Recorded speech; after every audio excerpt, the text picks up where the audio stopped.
Mary Catherine Ham, Brian Wilson, Brian Neiman, today's newsmakers, and you, the Morning Majority. 105.9 FM. And AM 630. WMAL. 8:07 on the Morning Majority. Brian Neiman, Mary Catherine Ham, Brian Wilson here. Got Brett Barry coming up about 8:36. We'll get into what he thinks of the whole Mitt Romney, Donald Trump thing. Did we see this coming yesterday? I mean, it was kind of interesting how all over the news it was being reported that Newt Gingrich was going to get the endorsement from it was Donald in Trump. a lot of places. Yeah, I think that's my favorite feature of the story. Is that the New York Times, among others, is sort of embarrassed by this little incident. They didn't get it right. They got it wrong. Right. But then they had Drudge, which had, well, maybe it's Mitt. And that was out there in the morning, but nobody was like, well, what does Drudge know? Does he have this right? And everything you clicked on from that story on Drudge didn't have anything to do with that. Well, yeah, Drudge will do that sometimes. Well, he'll have a little teaser, but it's not really connected to anything. It's just it's a little developing. Right. I love that little that's why something developing. Tells me that this, something was up with this from the get-go. Yeah. Jake Tapper, ABC News, joins us now. Jake, what do you make of the Trump back and forth yesterday? How was it reported that it was going to be Newt, but at the end of the day it was Mitt? I think people didn't know, and that there was some, there's a lot of competitive desire to be first, and that means sometimes people hear what they want to hear. I think that there were people on I know that there were people on the Gingrich campaign who thought, not based on any immediate facts, right, but just thought based on impressions from Gingrich's meetings with Trump in the past that Trump was going to endorse Gingrich, and then that probably got a little overhyped by some eager reporters, eager to be first. In the grand scheme of things, does an endorsement from the Donald mean anything?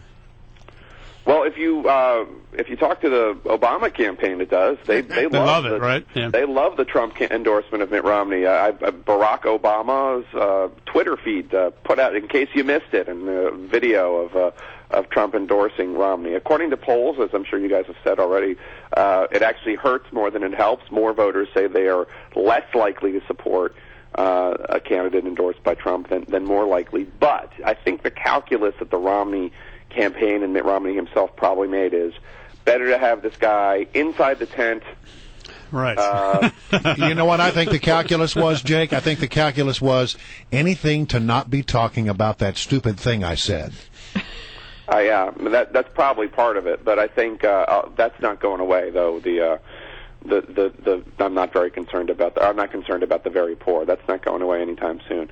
But anyway, better to have Trump inside the tent directing his venom outwards than outside aiming it inwards. Plus, you don't want to have him out there talking about being a third-party candidate, et cetera. So take the hit, go to the circus for the day, see what happens, and then move on. Well, by the way, how can you turn it down? I mean, it's hard to find a delicate way to get out of that, or a delicate way to do anything with Donald Trump involved. Because it would make him mad, yeah. Exactly, and he demands fealty. You can't get an endorsement from Trump the way you got one from John Huntsman. Okay, go ahead, do whatever you want. Thanks. Right. Nice to see you. You have to show up. You have to kiss the ring. Remember, Romney actually met with him, but he snuck in the building and snuck out. It wasn't something that he wanted to advertise, as opposed to Gingrich, who spoke to reporters before and after, I believe.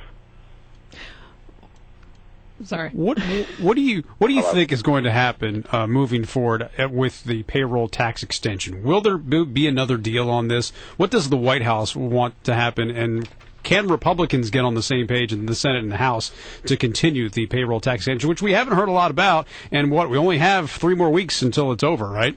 I think there'll be a deal. I mean, I think the question is how is it going to be paid for, but nothing is easy with this president and this Congress having the relationship that they have. I mean, I'm not sure if they've spoken since then, but the last time I know that Boehner and Obama spoke was December 23rd. And that's a long time ago. That's a long time to go with the president and the Speaker of the House not speaking.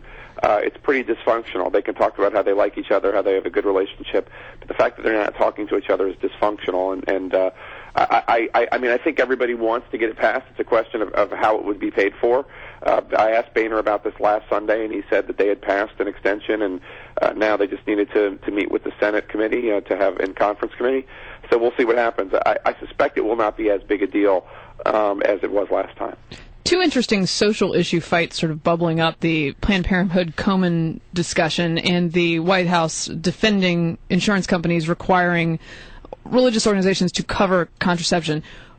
Will the White House have something to say about the Planned Parenthood-Komen thing? Are they going to take a position on that, do you think, or has there been any discussion of that? I asked Carney about this at the briefing yesterday, and he said these are two private organizations, and he wouldn't have any comment other than that. So I doubt that they will, but you never know. I mean, this has obviously become a big rallying point for a lot of liberal women and liberal groups to rail against the Komen Foundation for dropping the funding. So I would not be surprised if the White House got involved one way or another, but as of now, they're kind of staying out of it. They already have this other battle that they're fighting with the Catholic Church about the rule requiring insurance plans to cover contraception, which, as you know, the Catholic Church is very much against. Well, and clearly they've calculated that they need to do that instead of getting rid of it. But do they worry about the political fallout with Catholic voters? I'm sure they do. I mean, if you look at polls, Catholic voters are actually, a majority of them support abortion rights. A majority of them use contraceptions. They're not necessarily acting in accordance with the dogma from the Catholic Church. So I don't know that they're worried. I mean, Obama did win the Catholic vote in 2008, and I suspect that they're going to try to match that. It will be a little bit more difficult, I think, with the Catholic Church. People. I think a lot of voters, whether they're Catholic or not, their personal behavior aside, they don't like having their church being told what to do, even if they don't necessarily agree with their church with what their church teaches on that. Jake, one of the side benefits for the president right now, as he watches the Republicans beat each other's brains out in the primary process, is that his negatives are sort of not as big a problem as they once were. He's actually becoming, more popular, and his likability ratings are going up. Are they excited about that? Do they think that will help them? Are they going to try to do anything to take advantage of that? Well, I think that they're enjoying it, but they also know that the nature of the beast is that, between now and November is a long, long time, and they're probably going to have, at least one major setback, and whether that's, Europe, a major European or even more major European economic crisis, or whether it's Israel bombing Iran or something else, unemployment going back up. I don't think they're cocky about it. I think they know that this is just it's going to be a very tough slog, and this is a nice little period that they're enjoying. They've had a few good months, decent months of decent economic news while the Republicans are pummeling each other, but it's not going to last forever. All right, I know you're not hosting this week, but what's coming up on the show? I think it's right now the show's still in flux, but George will be chewing over all the week's news with some great guests, and I wish I had more to tell you about it, but I'm sure it will be a fantastic show. I'm sure it will, too. All right. Thank you, Jake. We appreciate it as always. Always a pleasure. Thanks, guys.